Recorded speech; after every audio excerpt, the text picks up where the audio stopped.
Today I'm going to be sharing my updated short natural hair routine, and this is going to be for defined curls with a healthy scalp despite challenges like seborrheic dermatitis. So my hair is definitely longer now. It's down my neck, not that you can tell with the shrinkage, but before it was barely reaching my ears. I've always tried to keep things as simple as possible when it comes to my hair care routine. I don't do any long pre-treatments or deep conditioning sessions anymore. I just haven't found any added benefit from doing that. I might use a scalp treatment every now and again for 10 to 15 minutes max, but I don't do much more than that. And then something else to say is a shower filter has been an absolute game changer for me, so that is kind of an essential when it comes to my wash day routine. So when it comes to cleansing, I definitely focus on scalp care more than anything. I've tried a lot of anti-dandruff shampoos over the last few years, but I have three mains that I rely on all the time. So the Vichy DERCOS anti-dandruff shampoo is really good. That's probably my absolute favorite if I had to pick. It's just very gentle, very effective, and I really like the 2-in-1 version because this is a little more hydrating. I also really like the Kérastase Symbiose shampoo. So this again is just really gentle, but it is on the more expensive side, so if you want something more affordable, I've also had really good success with the Head & Shoulders Derma X Pro line. With any shampoo, I massage and I really get into the scalp, and I also leave it on for at least 2 minutes, let it do its job.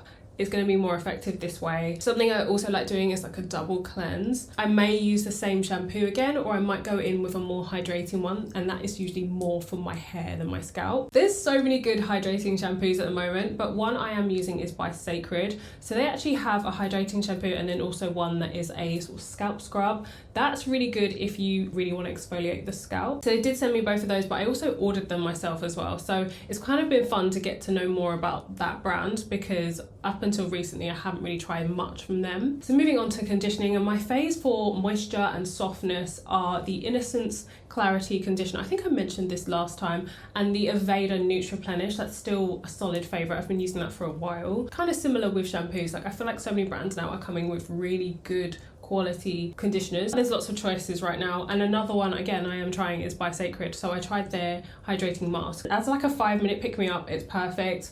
I usually find the steam from the shower does enough for me. Obviously do what works for you, but I'm just finding long deep conditioning sessions just not as necessary for my hair at the moment. So moving on to styling. So I do most of my styling in shower. I just find this works best for me. My hair likes heat, it likes the humidity, so it just tends to accept product better when I do it in shower. I think it is low porosity. So I tend to start with a leave-in conditioner, but not always, and then I'll go in with a styling product like a gel or a mousse, sometimes both, and I just layer them accordingly. So having my hair short has made it easier to experiment with lots of products, which has been quite fun because I really know what works for my hair now. With styling products, I'm usually looking for a good level of hold, some definition, but also some moisture, and sometimes it's kind of hard to balance all of that with one product. There are a few products that I have been enjoying recently. Gels work more for me than curl creams. The Camille Rose Curl Maker is near on perfect. It's a really nice jelly texture, and it smooths over my hair. It leaves it with really good hold, really good definition,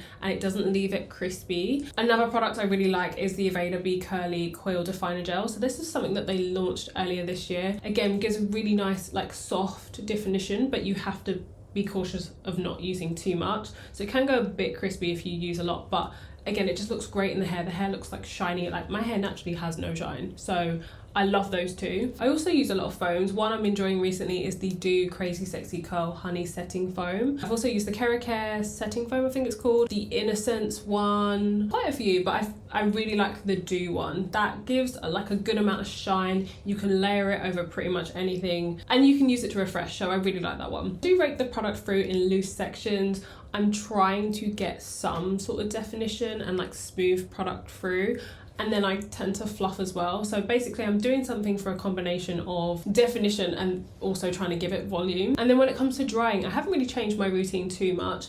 I still use the Dyson Supersonic, but I've now upgraded to the Neural. So the Neural isn't crazy different from the original Supersonic, but this has more of an emphasis on scalp care, and you do get a new attachment for curly hair, which I love. It's called the Wave and Curl Diffuser. So it comes in 2 parts, and you have the original diffuser on top, and you can separate it and you get this bowl which is meant to be for like wavy hair. So I haven't utilized that much because my hair is still quite short, but I like that they've done more to tailor it to different types of curls, and especially if you've got long hair as well, that would be really useful. The main thing is that it's meant to be gentle on the scalp and avoid the use of excessive heat, and I think I've found that. After drying, I might apply things like a oil to my ends to add some shine. Very rarely actually do this now. I feel like I get enough shine from the products I use. Say I need to break the gel cast, or I just need added shine, that's usually when I go with an oil, and I don't put it anywhere near my scalp. It just aggravates my seborrheic dermatitis, so I can't really put anything like that on the scalp. A little extra on scalp care in general, I am finding that now it's winter,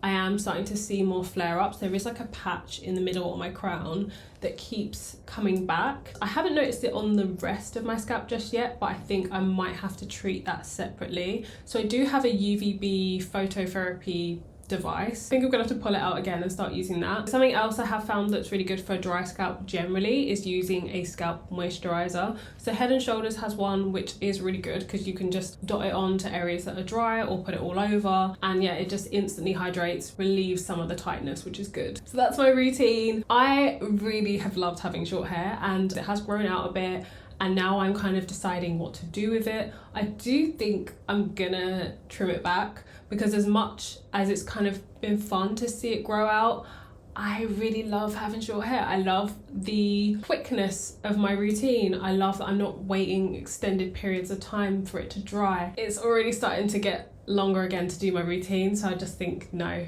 some of the hair needs to go. I'm probably gonna at least shape it a bit more. I still want to leave a little bit of length so I have versatility when it comes to styling. As much as the wash and goes are relatively easy in terms of like other styles that I can do, I would like to do other styles. It does get boring. I also just want to be able to do braids more, but I'm also trying to still be cautious about my scalp. As ever, any questions, let me know. I'm interested to know what your favorite products are, any tips and tricks that you have with styling as well. Thanks for watching, and I'll see you in the next one. Bye.